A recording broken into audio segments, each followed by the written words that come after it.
Hello, and thank you for joining. I know your time is valuable, and so I'm going to try my best to reduce the noise and provide the most useful guidance on crafting impactful product teams. Before I dive in, I want to share that this presentation is based on my experience of over 2 decades across both big tech and startups. The content does not represent the viewpoints or opinions of my present or prior employers. If I were to sum up my experience, it's that sustainable value comes from getting both the platform and the user experience right. I've worked on back-end systems for commerce and front-end experiences for the largest social networks. It's like the old adage, life can only be understood backwards, but must be lived forward. So a little bit about myself. I grew up in a household that worked in the restaurant and service business. My dad spent decades operating IHOPs, and I can still recall the thick smell, fried eggs, pancakes, hash browns, and just hard work that he brought home every day. The business literally never closed. It required my dad be available on a moment's notice to fill in the gaps. No cook, no host, no waiter, no problem. My dad would fill in 24/7, 365 days a year, especially on holidays. I didn't know how much the restaurant business would ultimately teach me about a career in tech and product management, but wearing multiple hats, pleasing the customer, driving retention, referral, putting into place processes that ensure high quality and being able to deal with problems and peaks in demand while staying calm and empathetic to your customers. And one of the biggest lessons it taught me in seeing both sides of the counter was, as Mandelbrot said, think of not what you see, but what it took to produce what you see. So in this presentation, we're going to go a little bit under the covers on how you create impactful product teams. And I'm really wanting to keep it simple and profound. There's four major areas that we're going to go into. The first is knowing your operating context. Second, creating conditions for cooperation, how important that is. What are the dynamics you're working with to really build cooperation and trust? Because this is a team sport. And then assessing your career and competence. Where are you in your career at different times? You have to reassess what it is that you want out of your career. And if you're managing a team, it's especially important for the people that work on your team. And then finally, we'll end with getting comfortable with conflict. What does it really mean to have good conflict? And I'm really trying to keep this presentation in this upper left quadrant where it's not going to be extremely technical or functional in nature, but more simple, easily graspable, yet still important. Let's talk about context. A few years ago, I had the chance to go to Prague and catch a symphony. And if you think about big tech, it's really like the conductor. You have a lot of specialized, very talented people, and you have to bring together many different sounds and instruments and make a harmonious whole versus a startup, which is a little bit like Indiana Jones, where you're really dodging a lot of obstacles. There's a lot of immediacy to the challenges and frustrations, and you're trying to really just survive in a hyper growth way. So to sum it up, really, big tech has a lot of structured, specialized, and scaling aspects to it, while startups prove to be a bit more flexible, generalized skills, and really you're looking at growth versus scale, especially at the beginning. This is important in crafting impactful product teams. When you look for people working in these different environments, yes, it's great to get a blend of both if you can, but typically you want to match the context with the skill set, right? So in big tech, I recall, let's say at Microsoft, where certain things that we're building, whether it's a commerce platform, were multi-year journeys. They were built for scale. We had very specialized engineers on different parts of the platform. And we were really looking for a global optimum. And a lot of, phrases I used to hear was, okay, in the fullness of time, what would this look like? Versus at a health tech startup where I was, we were really looking for How do we serve this specific segment and this specific geography with our product? And it was more the urgency of time and how can we prove things out extremely quickly in order to stay sustainable and afloat as a business. So let's talk about why context matters. And it's a few layered problem. And what's the most optimal way to make an impact considering your operating context? I talked about it at a more general level, big tech and startups. That's just to give an idea of organizationally, there are different operating contexts and even markets that you're dealing with. So really the question you have to ask is what is the market value? What is the organization value? And then what must be true for you and your team to be most valuable in that context, right? You can start from anywhere in this set of circles. I think it's important to start from the outside in. And when I make career moves, so I really think about the market to begin with. How much is the market ready for disruption? As we talked about earlier, there's a lot to do with timing, especially in startups. And I always make a bet, that the market will grow or shrink. And so I start with the market when I think about my next job or the career that I'm in or the project I want to take on, going from software to cloud, right? In Microsoft, I really want to be in the center of the cloud transformation of the company. And so I looked at the market outside in and moved into spaces in my career that would get me into that critical path of where the market was going. Machine learning, same thing. And so I look at the market, then I look at the organization. Does it value the skill sets that I bring? Am I compatible with the org and what it considers to be a contribution vector that they're making to the market, to the company, et cetera? And then obviously, how do I look at myself? And when I hire people, how do I look at people that could be most valuable for the team? I'm thinking about diversity of skill sets, what's currently in the team, and what does this person bring? What are their spikes in talent?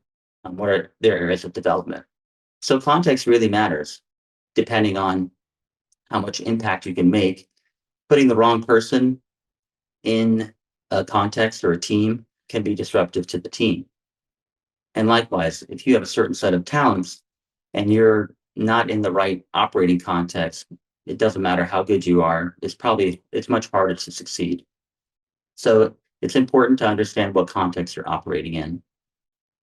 So in product management, context matters a lot, and picking sides can be difficult. If you're not familiar, there's a great fable from Aesop's called The Birds, the Beast, and the Bat. A conflict was about to erupt between the birds and the beast, and the bat hesitated which side to join. The birds that passed by his perch said, "Come with us." But he said, "I'm a beast." Later on, some beasts who were passing underneath him looked up and said, "Come with us." But he said, "I'm a bird." Peace was eventually made without a battle. The bat tried to join the celebrations with both groups, but was rejected by both, realizing his deceit was evident.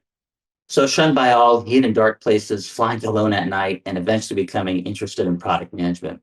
And I know some of you may feel like a bat sometimes. And in product management, it is sometimes a lonely sport where you're brokering between different teams and really trying to establish a rational decision or rational path forward between competing priorities. So let's talk about that. How can we understand how trust and cooperation leads to high impact? As a product manager, you're constantly being faced with these competing priorities from within or across teams. So multiple choice. Do you proceed without the dependent on teams, right? You're depending on a certain team, they can't deliver, or they're going to deliver at a later point in time. Well, that risks failure, right? Or do you hold back if you're a dependent of team? So another team's depending on you. Well, that also can risk failure or suboptimal solutions. Or do you just cooperate and increase, the likelihood of an optimal solution? Or finally, which happens quite often, is do you build like a decoupled solution and then hope a dependent team eventually commits? Well, let's look at this in a more deep lens. It's a simple concept, but how can we bring some depth to it? If you've watched A Beautiful Mind, you know that Nash was a great mathematician, and he developed a theory which was called the Nash equilibrium. And it's a situation in game theory where each player is making the best possible decision given the decisions of the other players. And really, no player can benefit more incrementally by changing their strategy unilaterally. So let's talk about Team A and Team B as a practical example. If you measure an outcome of a solution or product based on a scale of 1 to 5, with 1 being low and 5 being high, this is kind of how it plays off. If you look at this construct, the optimal solution in the absence of guaranteed or high confidence cooperation, and the most stable payoff is in this bottom right corner, right? But you would think, well, why wouldn't it be easier if both sides cooperated? There's a higher, payoff. Well, that might be true, but this requires mutual trust and cooperation, right? And there's always this fear of betrayal or letdowns, right? And it makes this quadrant a bit unstable, right? So most people gravitate towards kind of holding back and waiting and seeing. And really, this is the importance of establishing really durable, trustworthy relationships within an organization. So, in a high impact team, decisions stick, right? And decision makers are clear, and the rationale of making decisions are also clear for all. And so, establishing trust and cooperation is very hard. And this is just a way to kind of think about it. When you look at the next project you're on or existing one or a product you're trying to build, what teams do you need to cooperate? And what teams do you feel are holding back and what's holding them back? Really break that down. And the best, I think, product managers are able to bring together teams and not have these soft or weak commitments, these holdbacks, right? Even though that's the natural inclination and it makes sense. So you can't go back and change the beginning, but you can start where you are and change the ending. And let's talk about that from a career perspective. When you think about people that are high performing or teams that have high impact, it's really composed of people that I think have a really good sense of where they are in their career, right? And you want to meet people where they are. And you start with yourself, right? If you're early in role or career, you're probably performing a lot of activities or tasks that are helping you ramp up, build skills, foundational skills, etc. But you may be, actually doing very strategic things. So this doesn't have to be linear. I think careers are quite non-linear, but just for simplicity's sake, there are these three major horizons, right? In the middle of your career, you're probably deepening your expertise. You may be exploring adjacent roles, and you're, moving up the stack of accountability and hopefully value. And then later on, you're more leveraging. You're getting a lot of leverage out of the experience, it's all the wounds you've had to endure in your career, and potentially you're shaping a higher level strategy at a company or your own company or a larger company. But there is an underlying assumption here that you're seeking increased accountability and its associated workload, and life happens. And so at times, it's really good to know if people actually want to continue to jump between different levels of value, accountability, scope. And so I suggest looking at when you feel like your learning curve is tapering off, this red encircled part, versus where you are performing already at a higher level. And this is really where promotion velocity comes into play. If you're performing tasks, at one or two levels above your current level, you're really learning a lot. You're on that cusp of that curve. And making the jump before there's a decline is highly recommended. But again, it has an associated workload with it. So it's not always the case that you want to be at that next level. But this is, I found, very useful in thinking about where people are and how to get them to that next level in their career.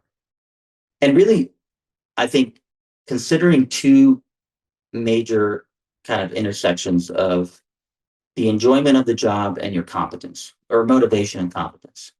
This is a good way to think about where you are, right? So if you're in this bottom right quadrant where you don't enjoy your job and you're not really great at it, or you're working with someone that is in that situation, maybe you're their manager, it's really time for a change. So helping that person transition is a good idea.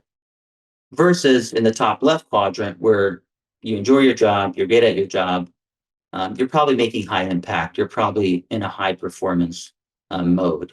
And so those are the jobs you want to keep, and those are the people that are performing in that space that you want to retain. Now, I think a good way to do this, and I did this many years ago, is and I've been doing it ever since. You kind of think about where the majority of your tasks or activities occurring, because you can't just keep like there are tasks that are maybe that you're working on that are across this matrix, but if you look at the scaling, like from 1 to 10 on competence and 1 to 10 on motivation, if you start plotting your tasks or activities you're doing and say, the majority of my tasks, 80-20 rule, are in this top left quadrant, great. Because you're going to have things that maybe fall in all of these places, but day to day, there's kind of a Pareto chart of this where you're in a certain zone or quadrant. And if you're in all these quadrants at the same time, then I can't help you. But majority of people will be mostly in one or two of these quadrants, and there's a predominant one. Find that space, and the people you're working with, you may want to consider also doing this or them doing this if they're a direct report, so that they get a good sense of like where really are they. And coaching your team through the journey is the next thing I would like to cover. Really, if you're leading a team, one of the most impactful ways you can raise the bar and raise the contribution or impact of that team is through coaching. I really believe in consistent one-on-ones, structured, and with the curiosity to help people find their own solutions. And coaching, I think, is the best way to do that. So I find that 10, 10, 5, or 10 at the end is the best way to do it from a structure perspective, where you have 10 minutes for your direct report to talk about things that are top of mind for them. Maybe use the middle of that time, another 10 minutes to discuss an issue, to get through a problem. And then 5 to 10 minutes at the end is for yourself as the manager to give that person updates. But really start with them. It's their one-on-one. They take control of it. And try to reschedule if it's missed, to aim for middle of week type of days, because there's a lot of long weekends to avoid holidays. And again, this concept of coaching, I really want to just go one level deeper into that, because I think it's one of the most high impact ways of getting value from the team.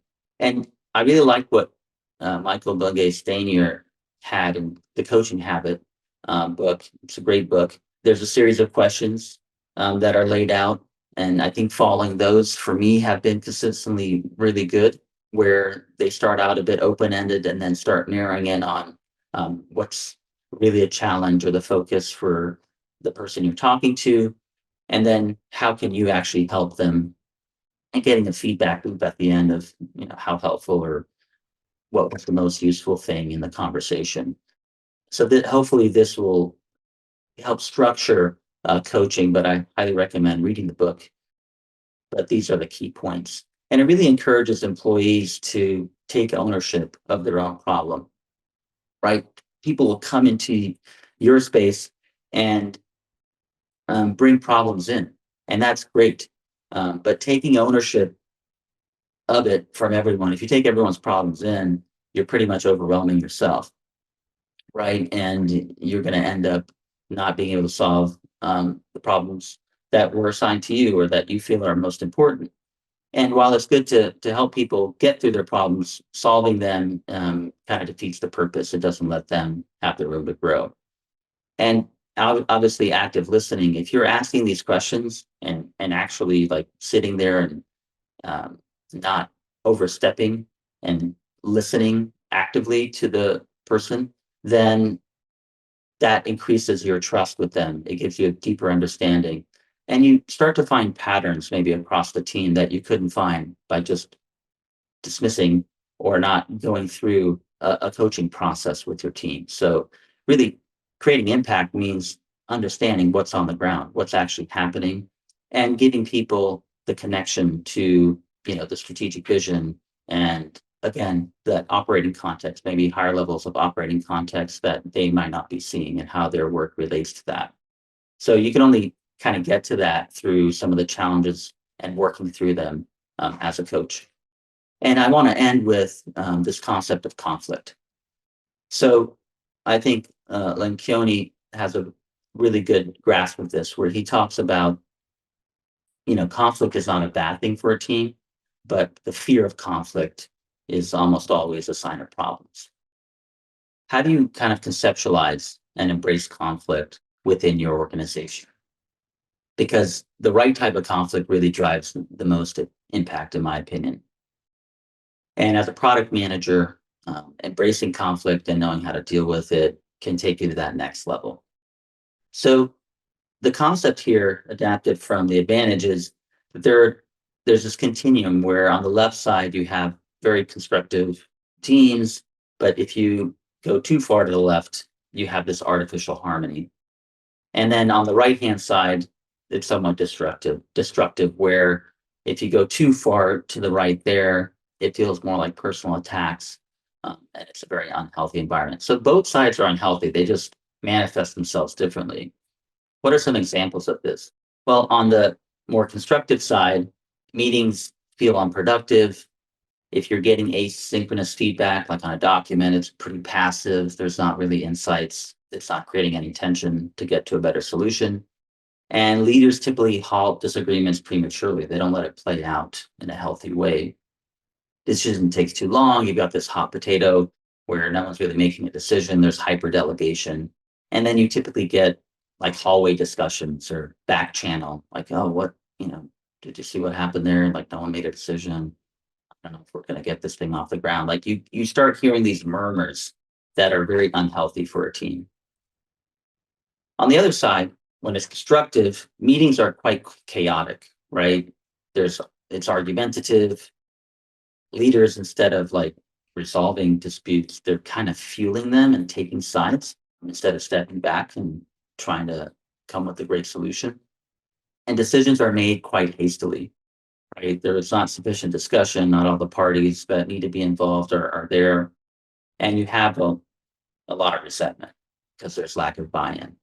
So what's an ideal center, right? There's this ideal conflict point that's discussed in the advantage, which is really how to get to a point where decisions and meetings are very focused, right? There's active engagement, they're right sized. There's not too many people, not too few people. The duration is good, and the coverage of topics is focused, right? And leaders really like lower the floor and get different perspectives, and they raise the ceiling, right, to get higher, better solutions. And then ultimately, decisions are made more efficiently, and the rationale of that decision is communicated quite clearly. So really meaningful conflict helps drive decisions forward and increases impact. And if you personally can be in the front and center of creating the conditions for meaningful conflict to occur, you'll be seen as a leader and you'll raise the impact level of yourself and your team and the vision that you're trying to push. You really don't want to be on either one of these sides. So hopefully these telltale signs will give you an advantage to understand what's happening from a conflict perspective. So I'd like to wrap up here. Some of the key learnings that we discussed were context, knowing your operating context, impact you can make, creating the right conditions to make an impact in terms of cooperation and trust, in terms of conflict. And then finally, how do you apply coaching concepts to really grow your team, grow yourself in your career? I'll leave you with this. I hope that each time you're called to answer the question, do I dare? And then if you dare, the dangers are there. Understand the help also, and the fulfillment of the fiasco. All the best. You can reach me on LinkedIn. Thank you for your time.